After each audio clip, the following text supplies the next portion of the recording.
people's pants are on fire around you all the time, and you haven't even noticed. And those lies, they cost you big. I mean, time, money, and energy. So it's a good thing you came today, because all that loss stops now. My goal is for you to walk out of here knowing how to tell truth from lies and fact from fiction. How would that be?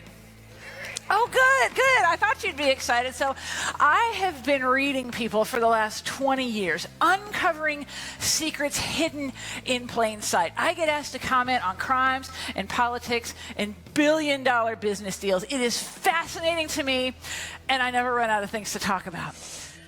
You lie every day. Every day you lie. And I can hear what some of you are saying. Like, this is the basis of lie detection, right? Is that you're saying, Tracy, I would never lie. Now, here's the thing. Not all lies are important. Not all lies are material, but tells are the same for the big ones as the little ones, okay? So some of the lies you may tell could look something like this, like, oh, you haven't changed a bit. This is me, I was 13, right? Like, you wanna know when you can lie? When you're asked this question, does my butt look big in these pants? No, it doesn't, okay? Free that. Lies, a lot of different kinds of lies. So you got fabrications, omissions, deceptive denials, minimizations, and exaggerations, okay? And this is all from my studies with the FBI. They all look the same, but there's this new kind of lie. It's brand new. It just came out a couple years ago. You probably heard of it. Alternative facts, like brand new kind of lie, right? It doesn't matter what kind of lie it is. Body language is going to indicate that really clearly. That's why our law enforcement really leans on it for investigations. Body can't lie, words can lie.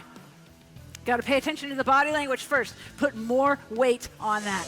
Hi, everybody. Christopher Pena here with Integration, and we got Traci Brown, and you've got to come see her in action.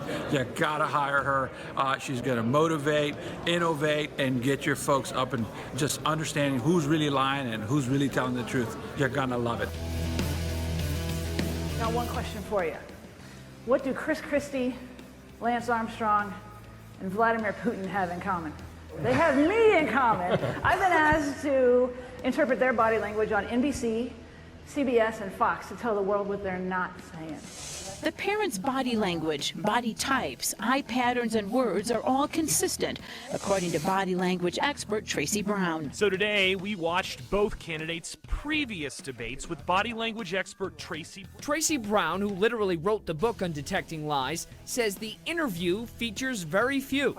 Body language expert Traci Brown starts noticing the red flags. We watched the interview alongside Traci Brown, who actually raced with Armstrong on the USA Cycling program in the early 90s. Now Traci is a body language expert who specializes in being able to tell whether or not someone is lying.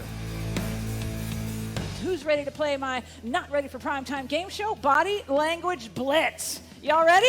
Okay, good deal. So I'm going to need 3 volunteers to come up here and demonstrate their knowledge of body language in front of everyone. I saw you in the red. Your hand was up first because we're going to play real confessions, okay? Once you read your confession, the 2 other players and the audience have 1 minute to interrogate you, and then we have to come to a conclusion about if they're lying or not. I've been to a party at the Playboy Mansion. What'd you wear? It was a disco times. What went on in the grotto? Again, I may not want to. What do you think? Is he lying or telling the truth? Okay, how many said lie? How many said truth? Oh, all right. What's the answer? Total lie.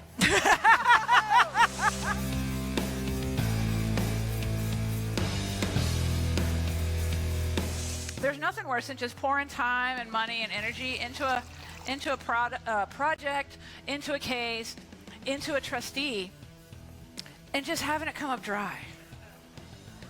What just happened?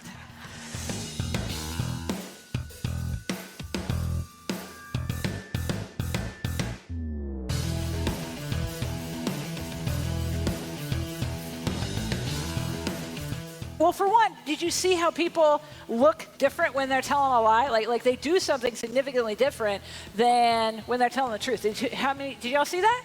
Yeah. Does anybody want to share 4 fabulous prizes? Where are you from, Ron? Cumming, Georgia. Cumming, Georgia. Okay. And you picked out the lie? I did. What was the lie? He said he had 3 kids and both of them went to college. Oh.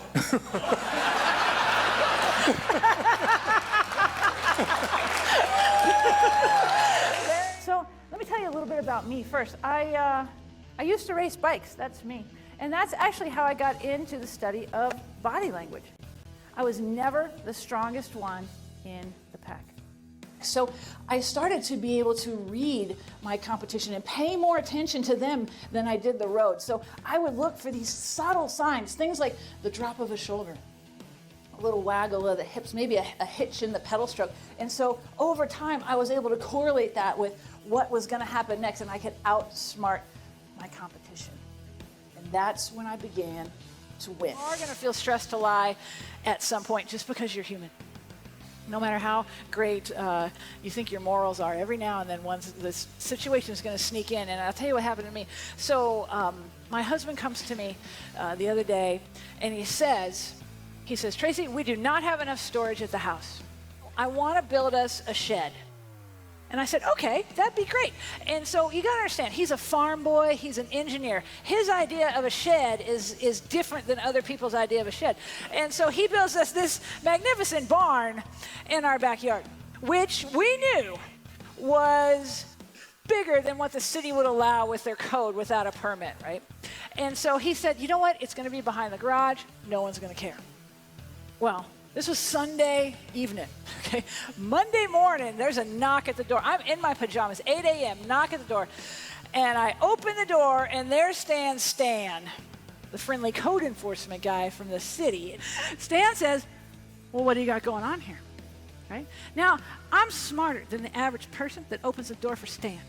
And so I said, well, Stan, what do you think's going on here? Right? Because I don't really know his intentions. And he goes, well, I don't know. And now I'm getting angry because he's trying to manipulate me. Like, I don't know what's going on in my backyard. There's a barn you can see from space, and I don't know. I am lying to Stan. My eyes are going every which way. My lips, I'm itching, I'm scratching. My baseline is blown out. I'm just hoping he hasn't been in one of my classes. And I said, well, Stan, if you don't know, and I don't know, I guess we got nothing to talk about now, do we? And so the story ends with me agreeing to give Stan's card to someone who did know what was going on around there. So Matt took it down. He took it down, and he replaced it with this much less magnificent shed that it fits in the code just perfect.